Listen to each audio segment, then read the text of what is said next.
죽음에서 부활하신 예수님은 하늘로 올라가실 때 성령이 제자들과 성도들에게 임할 것이라고 말씀하셨습니다.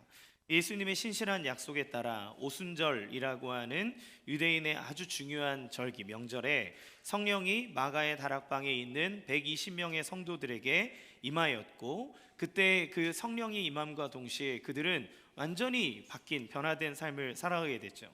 예수님을 부인하고 부정하고 도망갔던 그들이 예수님을 전하고 예수님을 위해 기꺼이 자기의 인생을 바치는 놀라운 변화들이 일어났습니다. 그리고 그 성령의 역사는 지금 이스라엘이라고 하는 땅에서 멀리 떨어져 있는 지금 우리의 삶에 우리가 예수를 믿게 하는 만큼의 놀라운 파급력을 미치고 있죠.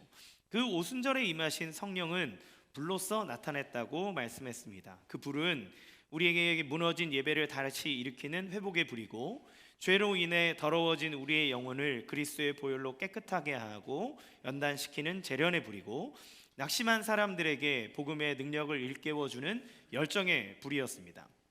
그래서 우리에게 권능을 주시고 놀라운 일을 일으키시는 성령님을 통해 우리의 삶에 하나님은 예배가 회복되게 하고 정결한 삶을 주시고 복음의 열정이 타오르도록 하십니다. 여러분 삶 가운데 그러한 은혜가 있기를 원합니다. 그런데 우리가 하나님을 대할 때 우리가 주의하고 조심해야 되는 부분이 있다면, 너무 한 측면만을 강하게 생각하고 그것이 하나님의 전부인 것처럼 여기는 실수는 없어야 되겠다는 것입니다. 균형을 잃어버리면, 그래서 하나만 고집하면 하나님이라고 하는 분이 가지고 계신 그 모든 부요함과 풍성함을 우리가 다 누릴 수 없다는 것을 알 수 있어요. 예를 들면 이런 겁니다. 우리 교단, 그러니까 합동교단이죠. 대한예수교 장로회 합동교단은 이 강단의 십자가를 잘 안 답니다. 어느 순간 이제 강단에 십자가가 없죠. 왜 십자가를 달지 않을까요? 십자가가 예수님의 모든 것이 아니기 때문에 그렇습니다. 당연히 우리는 십자가에 달리신 예수님을 믿습니다. 십자가는 예수님의 사랑이고 예수님을 우리를 구원하는 예수님의 표현이며, 또 우리를 모든 죄에서부터 깨끗하게 하신 하나님의 놀라운 은혜의 방편입니다. 하지만 우리는 십자가에서 죽으신 예수님을 믿지만 동시에 그 십자가의 죽음에 머물러 계신 것이 아니라 부활하여 승천하사 영광스럽게 하늘 보좌에 앉아 계신 예수님을 또한 우리는 믿습니다. 그 예수님도 죽음 가운데 무책임하게 계시지 아니하고 우리의 모든 죄를 해결하여 부활하는 그 은혜와 소망을 주시기 위해 그분 자신도 신실하게 부활하사 우리에게 당신의 사랑을 보여주시는 거죠. 그래서 또한 하나님을 사랑의 하나님이라고 말하지만 동시에 공의로우신 분이라고 성경은 얘기합니다. 바로 이러한 부분이 성령님에 대해서, 하나님에 대해서 가져야 될 우리의 시선이고 자세인 거죠. 특별히 성령이라고 하는 것을 생각할 때, 성령님을 생각할 때 우리가 오해하고 편협한 시선을 갖는 영역이 있습니다. 주로 성령을 얘기할 때는 능력, 권능, 은사 이런 것만을 얘기하다 보니 무당이나 여타 종교적 관점에서 신내림을 받는 것처럼 성령님을 대합니다. 그분은 하나님이시고 우리가 순종해야 할 분으로 대하는 것이 아니라 나의 뜻대로 무언가를 할 수 있도록 부리는 영처럼 그분을 대하는 거죠. 말은 하나님이라고 얘기하고 말은 성령님이라고 높이면서도 실질적으로는 내가 원하는 어떤 방향으로 그를 이용하려고 할 때가 많다는 겁니다. 그래서 오늘 우리는 이 성령님에 대해서 예수님이 어떻게 소개하고 있는지를 아는 것은 너무 중요한 일이 아닐 수 없습니다. 우리가 성령님이 어떤 분인지를 알 때 올바로 대할 수 있고 그분에 대한 오해를 하지 않을 수 있으며 우리의 삶 가운데 어떻게 그분과 교제하며 나갈 수 있는지를 알 수 있기 때문에 그래요. 자, 그러면 예수님은 성령님을 어떻게 소개하고 있을까요? 첫 번째, 성령님은 인격적이신 하나님이라고 말씀합니다. 요한복음 14장 16절 상반절 같이 읽겠습니다. 시작. 내가 아버지께 구하겠으니 아멘. 예수님은 성령님을 일컬어서 보혜사라고 얘기합니다. 보혜사는 지킬보, 은혜의 스승사 이렇게 말을 써서 우리를 보호하고 은혜를 주시는 스승님이라는 뜻을 가지고 있죠. 그런데 이 헬라어로 이 원문에는 파라클레토스라고 하는 단어로 이 보혜사를 표현합니다. 이 파라클레토스라는 단어는 무슨 뜻이냐면 도움을 받기 위해 곁에 초청된 사람, 초청된 분, 이런 뜻이 있어요. 그러니까 이것을 성경에서는 이 파라클레토스라는 단어를 쓸 때 번역을 하면서 수많은 그 번역의 용어들이 나옵니다. 그 중에 하나가 상담자, 위로자, 권고자, 격려자, 중보자, 변호사, 대변인, 돕는 분, 이런 말로써 이 파라클레토스라는 단어를 번역해요. 그러니까 이렇게 다양하게 번역된다라고 하는 의미는 뭐냐면 이 파라클레토스라는 단어를 온전하게 포괄하는 번역이 어렵다라고 하는 걸 의미하는 거죠. 우리말에 그렇게 담아내기 어려운 거예요. 그런데 또 다른 면에서 보면 상황에 따라 이렇게 다양하게 의미를 부여할 수 있다는 것을 의미하기도 합니다. 마치 다이아몬드에 빛을 비추면 그 빛의 각도에 따라 오묘한 빛을 막 다양하게 내는 것처럼 이 성령이라고 하는 분, 보혜사라고 하는 분, 파라클레토스로 우리에게 오신 이 분이 어떤 한 가지로 규정할 수 있는 분이 아니라 우리의 모든 삶에 너무나 다양하게 역사하는 분이라는 것을 보여주죠. 그래서 이 보혜사라 불리는 성령님의 역사는 단 하나의 현상, 이거다라고 말하는 것이 아니라 우리의 삶에 무수하게 다양한 형태와 현상으로 나타날 수 있다는 겁니다. 특별히 이 말이 가지고 있는 중요한 뉘앙스가 있는데 그것은 무엇이냐면 이 파라클레토스라 불리는 이분은, 성령님은 인격적인 분이라는 거예요. 하나님께서 태초에 천지를 창조하셨을 때 하나님의 형상으로 인간을 만드셨다고 얘기합니다. 하나님의 형상으로 만들었다고 하는 건 하나님의 모양이라기보다 하나님의 성품, 그러니까 하나님께서 인간에게 공유해 주신 하나님의 성품을 이야기하는데, 사람들이 이야기하는데 우리가 사람의 인격이라고 얘기하는 부분은 결국 성부, 성자, 성령 하나님에게서부터 나오는 그 하나님의 거룩한 성품을 의미합니다. 그래서 대부분의 사람들이 종교를 통해 인식하는 신은 사실 되게 비인격적이죠. 그래서 더 원하는 것이 있다면, 그러니까 신은 전능한데 그 신에게서부터 내가 무언가를 받아내기 위해서는 그에 상응하는 대가를 반드시 지불해야 됩니다. 그렇죠? 그래서 사람까지 이렇게 제물을 바치는 인신제사의 흔적들이 고고하게 보면 나오죠. 우리가 너무나 잘 아는 효녀 심청이도 아버지의 눈을 뜨게 하기 위해 자기의 몸을 던지지 않습니까? 아름답게 얘기하지만 결국 그의 생명을 던져야 그 응당한 대가가 있어야만 그 신에게서부터 무언가를 얻어낸다는 거죠. 저 멀리서 우리에게 무언가를 강요하는 비인격적인 주종관계를 우리는 신에게서 느낍니다. 그 신에게 다가가기 위해서는 인간은 무수한 대가를 치러야 하는 거죠. 그래서 우리는 성경의 하나님을 대할 때에도 하나님이 그런 분인 것처럼, 비인격적인 것처럼 여깁니다. 그런데 성경은 하나님을 어떤 분이라고 얘기합니까? 가장 거룩하고 영광스러운 하나님은 비록 죄에 빠진 사람이라 할지라도 당신을 배신하고 당신의 형상을 다 어그러뜨려 하나님을 인생에 내몬 그 인간을 위해서 직접 이 땅에 오셨습니다. 그러니까 사람이 하나님에게 갈 수 없으므로 하나님이 오시는 거예요. 인간의 몸을 입고 오셨는데 그것은 인간인 것처럼 보이게 하신 게 아니라 완전히 인간이 돼서 오셨습니다. 자기의 영광스러움과 무한함을 인체의 그 작은 것 안에 우겨 넣으시는 거예요. 그리고 인간이 되셔서 몸소 그 인간의 죄를 다 뒤집어 썼습니다.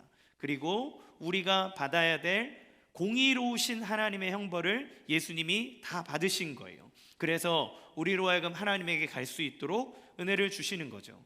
그래서 하나님이신 예수님은 인간의 몸을 입고 인간으로 이 땅에 오셨기 때문에 하나님이시고 무한하시고 전능하신 분임에도 불구하고 우리 인간의 연약함을 안으셨습니다. 배고픔을 아시고 아픔을 아시고 외로움을 당하셨어요. 사람들에게 거절당하심을 몸소 경험하셨습니다. 그분은 상처 입으셨어요. 삶을 살아가면서 예수님만큼 많은 상처를 받은 분도 없을 겁니다. 가는 곳마다 그는 인정받지 못했고 그가 하는 모든 일들에 사람들이 쌍심지를 켜고 대적하기 시작했습니다. 그의 출신과 존재가 너무나 비천했기 때문에 있는 사람들은 그 예수님을 인정하는 것이 그들의 자존심을 건드리는 일이었죠. 그러나 그분은 상처 입은 자로 우리에게 오셨기 때문에 우리의 상처에 공감하시고 우리의 연약함을 위로하시고 함께 하시는 분으로 우리에게 계십니다.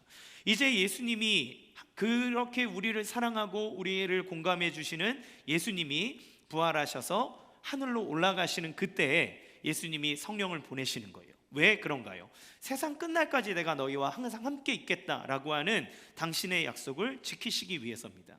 그거는 12명의 제자만이 아니라 모든 믿는 성도에게 그렇게 하시기 위해서 하신 거예요. 따라서 보혜사라고 하는 말이 그 성령님 그분 자체를 완전하게 일치시키는 말이라기보다는 예수님과 제자들 간의 관계에서 성령이 어떤 역할을 하시는지 특별히 관련된 것을 표현하는 말이라는 걸 볼 수 있습니다. 결국 성령은 예수님의 마음으로 우리에게 공감하시고 올바른 길로 인도하시는 인격자다라고 예수님이 얘기하는 거예요. 예수님 같은 존재, 상담가이든, 그래서 상담가이든 위로자이든 중보자이든 변호사든 돕는 분이든 어떤 번역을 통해서라도 이 성령 하나님에 대해서 얘기할 수 있는 것은 이분이 관계를 통해 역사하시는 인격적인 하나님이다라고 하는 것을 성경은 얘기하는 거죠. 그래서 이렇게 표현합니다. 로마서 8장 26절 시작. 이와 같이 성령도 우리의 연약함을 도우시나니 우리는 마땅히 기도할 바를 알지 못하나 오직 성령이 말하는 수 없는 탄식으로 우리를 위하여 친히 간구하시느니라. 그렇죠. 성령님은 예수님의 마음으로 우리를 사랑하시는 하나님이신 거예요. 그런데 하나님이 너무나 인격적으로 우리에게 다가오셔서 우리가 가지고 있는 삶의 연약함을 도우시는 겁니다. 여러분의 마음이 삶의 무수한 상황과 관계에서 오는 상처로 얼룩져 있지 않습니까? 우리의 이야기를 듣고 공감해 주시는 상담자요 격려자로 성령님이 오셨다는 거예요. 우리의 인생의 길을 인도하는 인도자로 오신 겁니다. 우리를 위해 대변해주고 우리를 변호해주고 하나님 앞에 우리의 연약함을 탄식하며 기도하는 우리의 중보자로 오신 거예요. 성령님이 우리에게 이러한 존재로 오셨습니다. 여러분 삶의 외로운 낙심된 상처, 길을 잇는 모든 상황 속에서 그러기에 우리에게 이 파라클레토스로 오신 우리의 위로자요, 우리의 변호자요, 우리의 대변자요, 우리의 도움으로 오신 성령님이 그렇게 오셨기 때문에 우리는 우리의 삶에 일어나는 모든 삶의 어려움과 부족함들을 성령님에게 다가가 기도할 수 있습니다. 왜냐하면 그분이 그걸 듣기 위해서 오신 분이고 그걸 돕기 위해서 오신 분이고 우리와 함께하기 위해서 오신 분이기 때문에 그래요. 그러므로 우리는 그 성령을 찾고 구해야 합니다. 그분에게 기도해야 합니다. 그러면 그분의 손길과 따뜻함을 여러분이 느낄 수 있을 거예요. 두 번째, 영원히 함께 하시며 도우시는 분이라고 얘기합니다. 아까 요한복음 14장 16절 말씀인데 다시 끝까지 한번 읽겠습니다. 시작. 내가 하겠으니 그가 또 다른 보혜사를 너에게 주사 영원토록 너희와 함께 있게 하리니. 여기서 아까 보혜사라고 하는 단어로 성령님을 표현했다고 했는데 특별히 주목해야 될 부분이 뭐냐면 보혜사는 보혜사인데 또 다른 보혜사라고 얘기했다는 거예요. 그러니까 성령님 말고 다른 보혜사, 그러니까 즉 또 다른 파라클레토스가 계시다는 말이죠. 그러면 그분은 누구십니까? 그 원래 우리에게 파라클레토스 보혜사로 오신 분이 예수님이신 거예요. 여기서 다른이라고 하는 말의 헬라어는 두 가지 단어가 있습니다. 하나는 헤테로스라는 단어가 있고 하나는 알로스라는 단어가 있어요. 근데 헤테로스는 뭐냐면 본체와 본질이 완전히 다른 걸 얘기합니다. 그러니까 본체랑 본질이 완전히 달라요. 그러니까 뭐 코끼리랑 마이크 이렇게 얘기하는 겁니다. 아예 본체와 본질, 그 성질이 완전히 다른 거죠. 이런 것을 이 헤테로스라는 단어로 표현합니다. 그런데 이 알로스라고 하는 단어는 다르다고 하지만 이 본체와 본질과 능력은 같은데 다른 객체일 때 이 단어를 써요. 그러니까 예를 들면 어떤 거냐면 이것과 똑같은 마이크가 있다고 생각해 보십시오. 여기 있습니다. 보이시죠? 자, 그런데 브랜드도 같고 모델명도 같고 성능도 같고 다 같습니다. 다 같으나 다른 객체인 거예요. 그렇죠? 이렇게 다르다라고 하는 거를 쓰는 겁니다. 다 똑같지만 다른 객체로 있을 때. 지금 예수님께서 성령님을 얘기하실 때 또 다른 보혜사라고 얘기하는 거는 알로스 파라클레토스를 얘기하는 거예요. 그러니까 이 말은 무엇이냐면 그 예수님과 성령님은 서로 다른 객체이지만 그러나 본체와 본질과 능력에 있어서는 같은 하나님이라고 하는 걸 얘기합니다. 우리가 삼위일체라고 하는 신비를 얘기할 때 하나님은 몇 분이십니까? 하나님은 한 분이신데 어떻게 존재하십니까? 성부와 성자와 성령으로 존재합니다. 예수님이 자기가 인간으로 오셨으면서도 아버지를 보여주십시오라고 하는 이야기에 나를 본 것이 아버지를 본 것이라고 하고 나와 아버지는 하나라고 얘기하죠. 그때 예수님은 성령을 얘기하시면서 나 또 다른 보혜사라고 얘기합니다. 이 얘기는 같은 존재이나 다른 객체로 지금 존재하는, 그러니까 하나의 하나님이지만 그러나 성자와 성령이라고 하는 다른 객체로 왔다는 완전히 우리가 이해할 수 없는 신비의 개념을 예수님 얘기하시는 거예요. 그런데 이거를 결국 우리가 풀어서 보면 예수님께서 성령을 알로스 파라클레토스라고 말씀하신 것은 그동안 제자들과 함께 있었던 예수님처럼 너희에게 있는 또 다른 예수가 있다는 걸 얘기하는 겁니다. 예수님과 같으면서 다른 분. 그렇지만 다르게 얘기하면 성령님은 너희가 그동안 함께 있었던 나 예수와 똑같은 분이다. 그래서 예수님은 성령을 보내셔서 그들과 함께 있게 할 것이라고 말씀하시면서 뭐라고 표현하냐면 이렇게 얘기합니다. 요한복음 14장 18절 시작. 내가 너희를 고아와 같이 버려두지 아니하고 너희에게로 오리라. 너희에게로 오리라. 이 오리라고 하는 말이 무엇을 말씀하고 있나요? 첫 번째는 십자가에서, 아직 십자가에 죽기 전이시니까 십자가에서 죽으셨다가 부활하여 다시 제자들에게 오신다는 것을 의미합니다. 그리고 두 번째, 예수님이 부활하시고 난 다음엔 계속 계시는 것이 아니라 하늘 보좌로 올라가셔서 승천하시는 일이 일어나는데 그 승천하실 때 성령을 통해서 모든 믿는 성도들에게 오신다는 것을 의미해요. 이거는 예수님이 우리와 함께 하시는 방식을 말씀하는 겁니다. 성령님을 얘기하면서 내가 너희에게 오리라 라고 얘기를 했는데 성령, 그 예수님 자체 육체를 입고 오시는 것은 아니지만 성령이 우리에게 오는 것이 곧 예수님이 우리와 함께 하신다는 말과 같다는 거예요. 그래서 예수님을 믿을 때 우리가 예수님을 마음에 모셨습니다 라고 말할 때 성령이, 예수님을 믿을 때 성령이 우리 가운데 임재하고 내주하지 않습니까? 성령님이 우리 안에 계시지만 그러나 예수님이 나와 함께 하십니다 라고 표현하는 것은 그게 이게 뭐고 저게 뭐야 라고 하는 게 아니라 성령이 내 마음에 오셨다는 것 자체가 예수님이 내 안에 오셨다는 것과 같은 의미라는 걸 얘기해 줘요. 그래서 예수님은 성령을 알고 느끼는 그분을 경험할 수 있는 것은 누가 할 수 있냐? 그 예수님이 우리 안에 계셔야 가능한 것이기 때문에 예수님을 믿는 성도들이라는 사실을 우리에게 얘기해 주십니다. 요한복음 14장 17절 시작. 그는 진리의 영이라. 세상은 능히 그를 받지 못하나니 이는 그를 보지도 못하고 알지도 못함이라. 그러나 너희는 그를 아나니 그는 너희와 함께 거하시며 또 너희 속에 계시겠습니다. 무엇을 보여주고 있습니까? 성령님은 세상과 함께 하지 않는다는 거예요. 세상은 무엇입니까? 우리가 보이는 이 물질의 세계를 이야기하는 것이 아니라 예수님을 거부하는 세상, 그러니까 예수님을 구원자로 받아들이지 않는, 하나님을 대적하고 인정하지 않는 죄된 사람들, 그들의 문화, 세상을 의미합니다.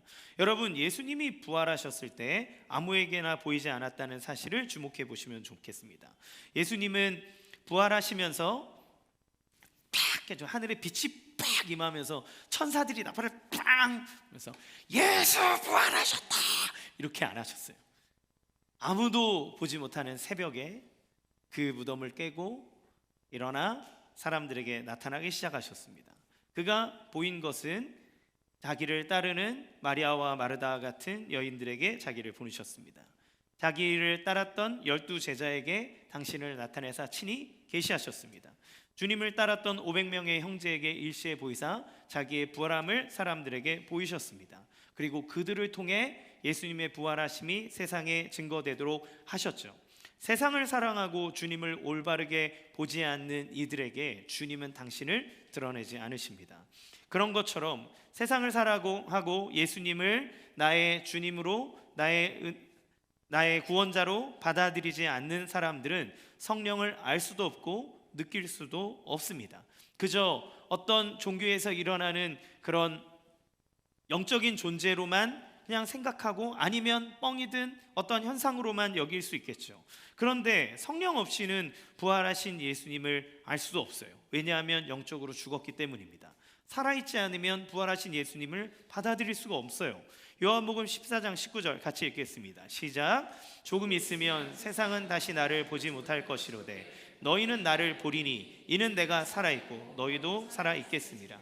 단지 육체로 부활하신 예수님을 눈으로 목도한다는 의미가 아니라 너의 영혼이 살아있기 때문에 살아있는 나를 볼 수 있다. 이거는 그 당시에 있는 그 예수님을 육체로 보는 제자들 뿐만 아니라 2000년이 흘러서 예수를 믿고 있는 우리에게도 동일하게 나타나는 겁니다. 우리가 그리스도 안에 살아있음으로 그리스도를 알고 그를 보고 그를 받아들일 수 있는 존재가 되는 거죠. 그러면 우리가 어떻게 2000년 전에 예수를 보고 알 수 있습니까?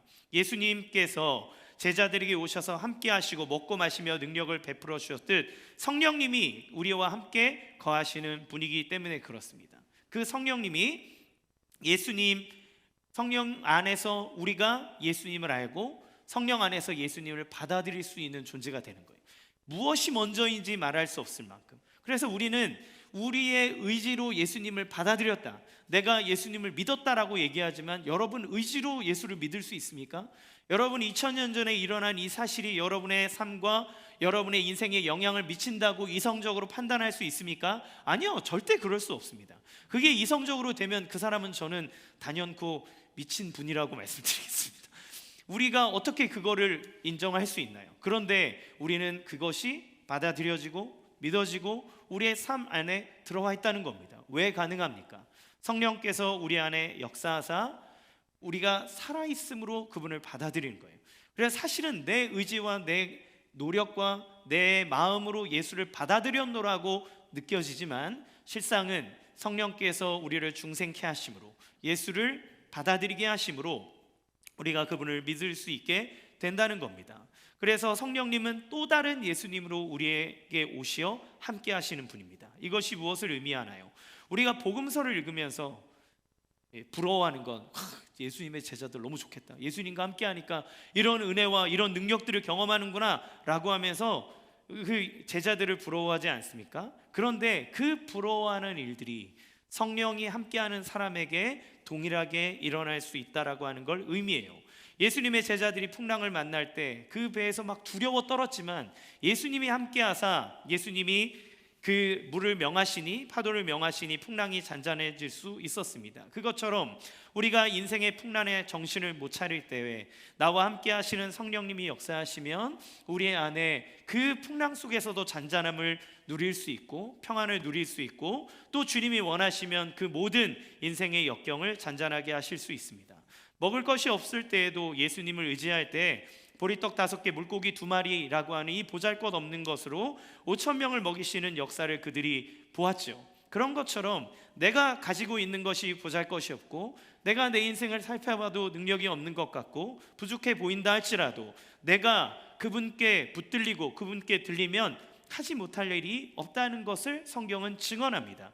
그래서 이 시대의 젊은 사람들은 금수저네 흙수저네, 그래서 이 시대에 내 삶은 끝났네, 내가 가지고 있는 이것 가지고는 아무것도 할 수 없네, 내 인생은 비전이 없네 라고 얘기하지만 그리스도 안에서 성령의 충만함을 받는 사람은 그 하나님이 내 안에 계심으로 오병이어 같이 보잘것없는 나라 할지라도 믿는 그리스도를 믿는 사람은 능력 주시는 자 안에서 내가 모든 것을 할 수 있다는 고백을 하게 되는 거죠. 여러분 삶에 여러분의 환경과 어려움으로 인해 비관하십니까? 여러분과 함께 하시는 분이 하나님이심을 믿으시기 바랍니다. 그분이 말씀하시면 되지 않을 일이 없고 그분이 여러분을 통해서 놀라운 일들을 반드시 이루실 것을 기대하기를 원합니다. 마지막 세 번째, 성령님은 진리의 영이십니다. 17절 다시 한번 읽겠습니다. 시작. 그는 진리의 영이라 세상은 능히 그를 받지 못하나니 이는 그를 보지도 못하고 알지도 못함이라. 그러나 너희는 그를 아나니 그는 너희와 함께 거하시며 또 너희 속에 계시겠습니다. 성령님이 진리의 영이라는 것은 무엇을 의미할까요? 예수님은 자신에 대해서 이렇게 물어보는 제자들에게 요한복음 14장 6절에서 이렇게 얘기합니다. 내가 곧 길이고 내가 진리고 내가 생명이다. 나를 통하지 않고는 아버지께로 올 자가 없다라고 얘기합니다. 여러분 역사상 이렇게 얘기하는 인물은 아무도 없습니다. 내가 진리의 길로 이끌겠다, 아니면 너희가 진리에 이르는 길을 알려주겠다, 너에게 깨달음을 주겠다라고 말하지 자기를 일컬어서 내가 진리고 내가 생명이고 내가 곧 길이다라고 말하는 이는 없습니다. 만약에 그가 그런 얘기를 했다면 우리는 둘 중에 하나를 선택해야 돼요. 그의 삶을 보고 진짜 그가 진리라면 그를 받아들여야 하고, 그가 진리가 아니라면 그는 거짓말쟁이이므로 그를 우리의 인생과 우리의 모든 것 안에서 배격해야 합니다. 그러면 예수를 4대 성인으로 두는 것에 대해서 여러분 어떻게 생각하십니까? 예수는 그의 인생의 모든 사랑과 삶의 역사를 이뤄낸 존경받을 만한 인물이라고 세상의 많은 사람들은 이야기합니다.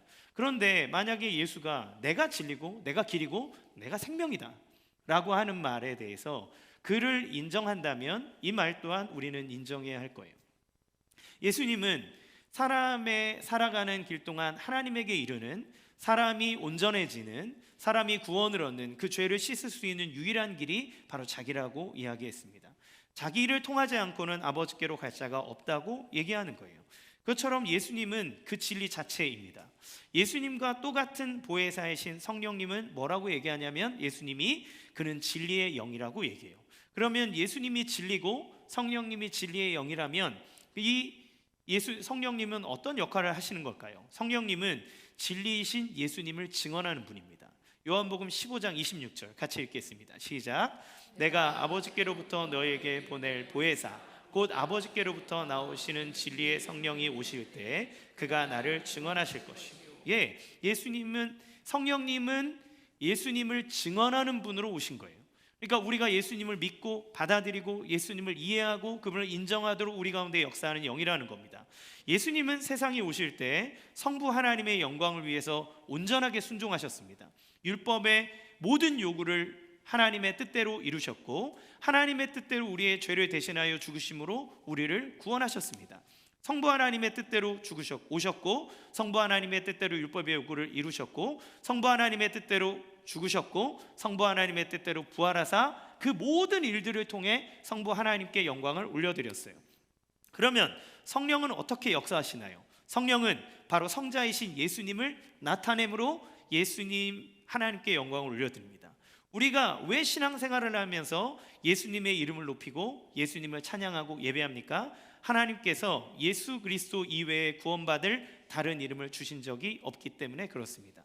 예수님은 죄인의 모습으로 오셔서 우리를 위해 죽기까지 낮아지셨지만 하나님은 그를 모든 이름 위에 높이셔서 온 우주의 통치자로 삼으셨어요. 따라서 우리가 진리의 영이신 성령의 충만함을 받을 때에는 반드시 예수 그리스도의 이름을 증언하고 그분의 이름을 높이는 삶을 살게 됩니다. 왜냐하면 성령이 그 진리를 깨닫게 하고 예수님을 알게 하고 증언하는 영이기 때문에 그래요.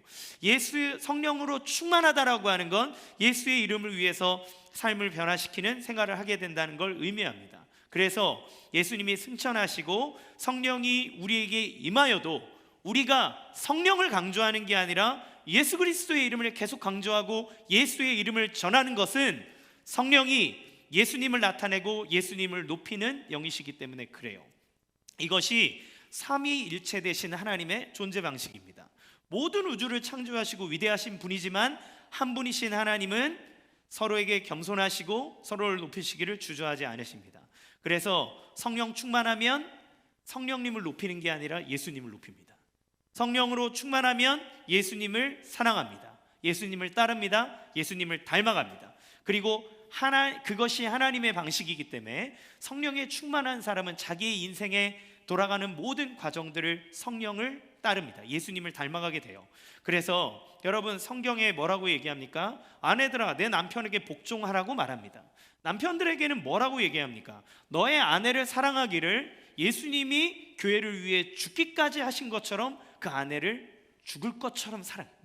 너의 모든 걸 죽어서라도 너의 아내를 사랑하라고 얘기합니다. 이 말을 하면 세상은 뭐라고 얘기합니까? 우리에게 왜 남편에게 복종을 강조하냐? 또 내가 내 아내를 위해서 얼마나 열심히 사는데 꼭 죽기까지 해야 되냐라고 하며 내 삶에 일어난 그 배우자를 향해 사랑하고 섬겨야 될 것들에 대해서 나의 부당함을 막 드러냅니다. 나는 걔를 별로 걔라고 그래요 그때 걔를 인정도 안 하는데 막 이러면서 막 우리는 얘기해요. 그런데 하나님의 방식은 무엇이냐면 그를 높이는 겁니다. 그 존재를 높임으로써 서로가 높아지는 거예요. 이게 손해가 아니라는 겁니다. 사람의 관점으로 보면 내 손해처럼 여기지만 하나님의 방식은 서로를 높이고 사랑함으로 서로가 영광스럽게 되고 존귀하게 되는 것입니다. 그래서 성령 충만한데 내가 열심히 기도하고 말씀을 달달 암송하고 내가 성령 충만하다라고 말했는데 만약에 자기의 아내를 무시하는 사람이 있다면 그 사람은 성령의 사람이 아닙니다. 내가 은혜 받았다고 말하면서 교회에서 봉사 열심히 하고 막 암송도 하고 기도도 하고 막 이러는데 내 남편을 무시하는 아내는 성령 충만하다고 말할 수 없습니다. 왜냐하면 그것은 예수의 모습이 아니고 성령의 인도함과 가르침이 아니기 때문에 그래요. 내 부모를 공경하라고 성경은 얘기합니다. 내 부모를 공경하라고 말합니다.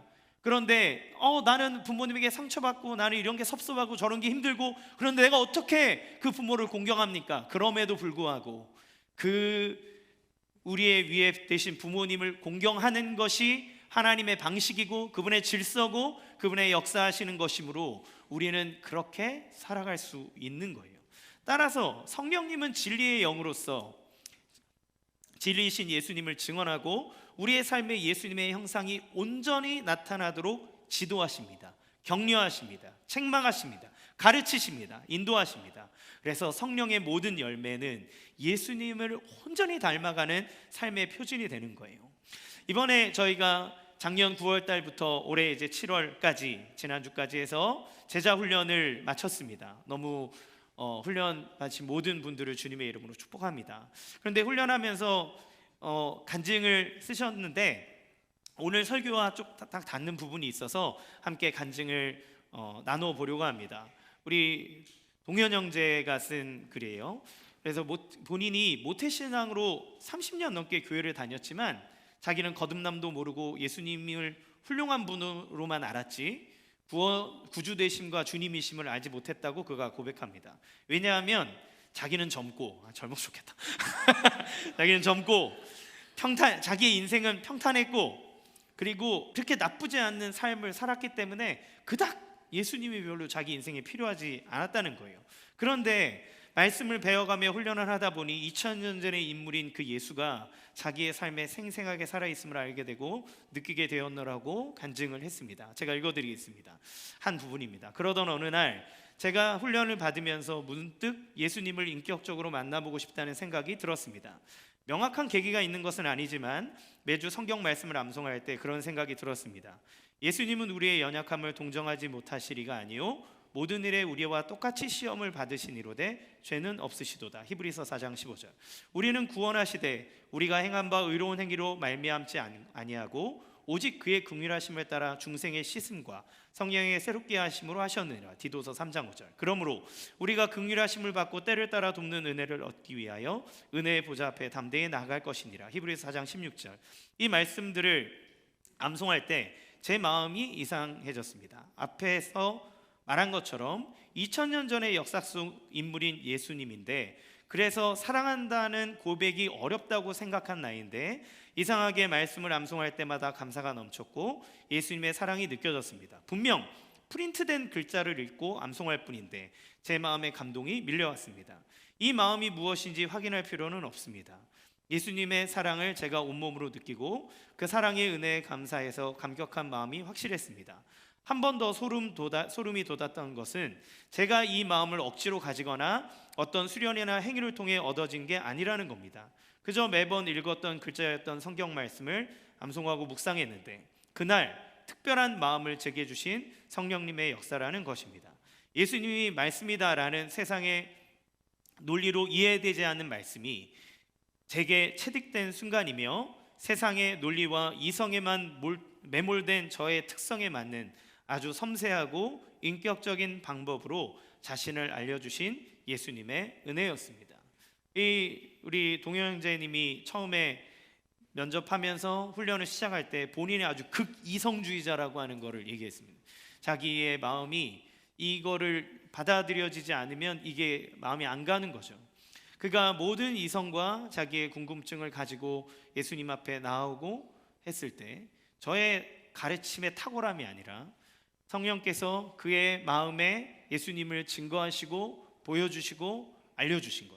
그러니까 그가 이전에 읽었던 말씀과 다른 말씀이 아니고, 알았던 사실과 다른 사실도 아니고, 그리고 어떤 더 탁월한 다른 어떤 가르침에 의해서가 아니라 지극히 평범하고 일상적인 가르침이었으나, 그러나 그 어느 순간에 내 마음에 그 2000년 전에 예수가 나의 구주라고 하는 사실이 자기 안으로 들어오기 시작하고, 그 예수가 나와 함께하고 있다는 것을 받아들이기 시작하고 그분을 사랑한다고 말할 수 있는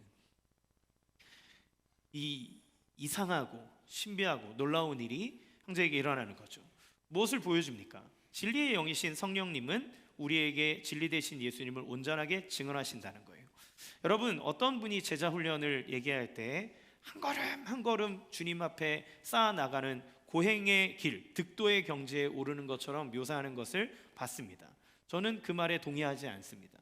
만약에 우리가 그렇게 배우고 깨달아서 알 수 있고 그분의 어떠한 경지에 도달할 수 있다면 예수님은 굳이 안 오셔도 됩니다.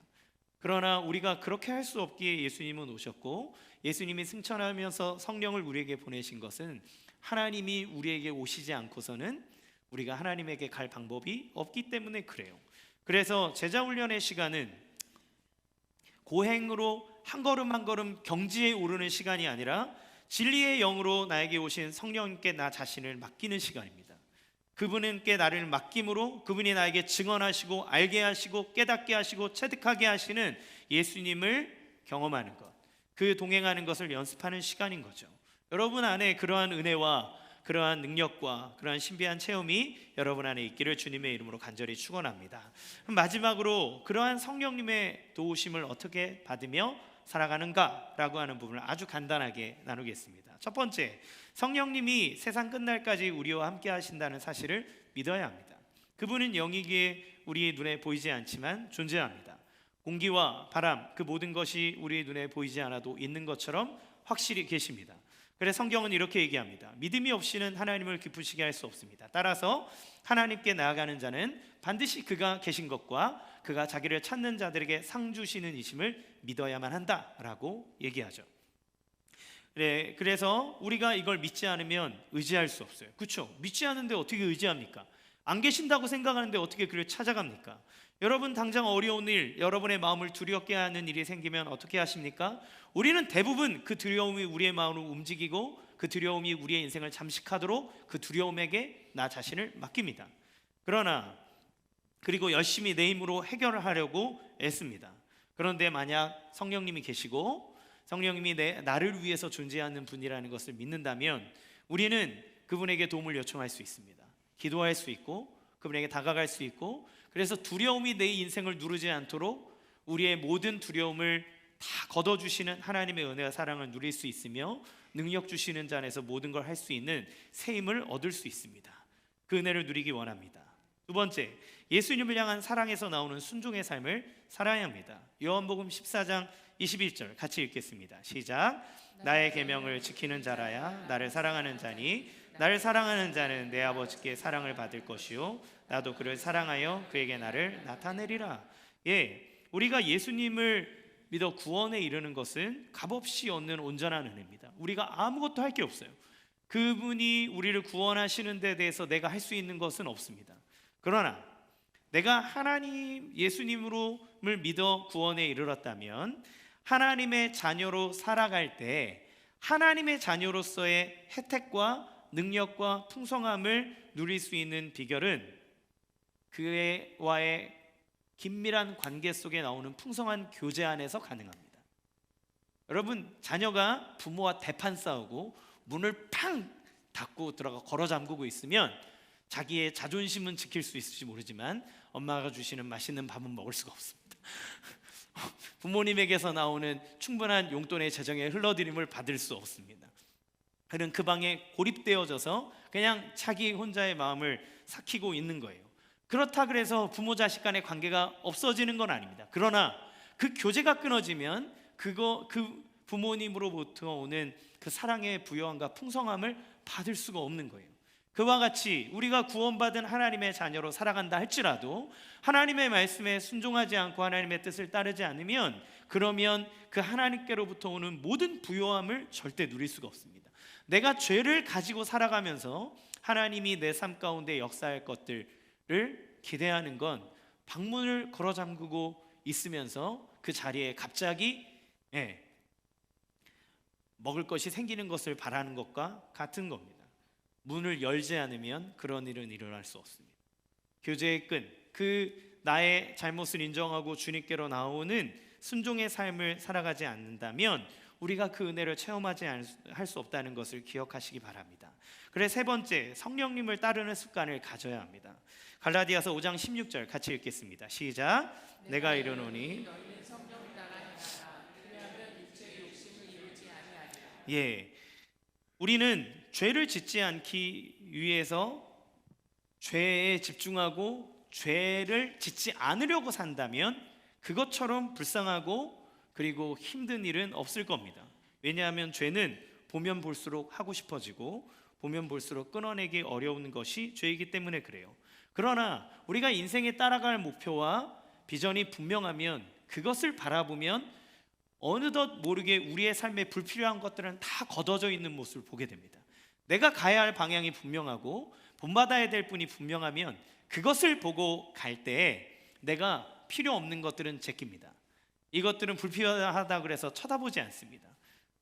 그러면 우리의 삶 가운데 오셔서 우리를 이끄시고 인도하신 거룩하신 하나님이신 성령님을 바라보고 그분을 따르는 습관을 들며 살아간다면 죄를 어거지로 떼내기 위해서 애써서 죄를 안 짓는 것이 아니라 날마다 그분의 거룩함을 배우고 그것을 사랑하기에 내 안에 있는 잘못된 것들을 걷어내는 겁니다. 전에는 나쁜 말을 막 해야 직성이 풀렸는데 내가 성령님과 함께할 때 남을 향해 축복하고 사랑하는 말을 해야 살 수 있다는 것을 알고 그것을 본받는 거예요. 말투를 배우고 생각을 배우고 삶의 태도를 배우는 겁니다. 그래서 성령 충만하게 되면 여러분 사랑의 말을 하고 성령 충만하고 성령님을 따르게 되면 하나님의 뜻을 따라 걸어가게 되므로 우리의 삶에 그리스도를 닮아가는 날마다의 성화되는 점진이 일어날 수 있는 것이죠. 사랑하는 성도 여러분, 이런 분이 우리에게 오신 겁니다. 할렐루야. 여러분 안에 여러분이 예수님을 믿고 있을 때 성령 그 나를 거룩함과 은혜와 능력으로 이끌어가는 가장 인격적인 하나님이 우리 가운데 오신 겁니다. 여러분 그 성령님을 우리가 모시고 살아가며 여러분 어떤 삶을 살아가야겠습니까?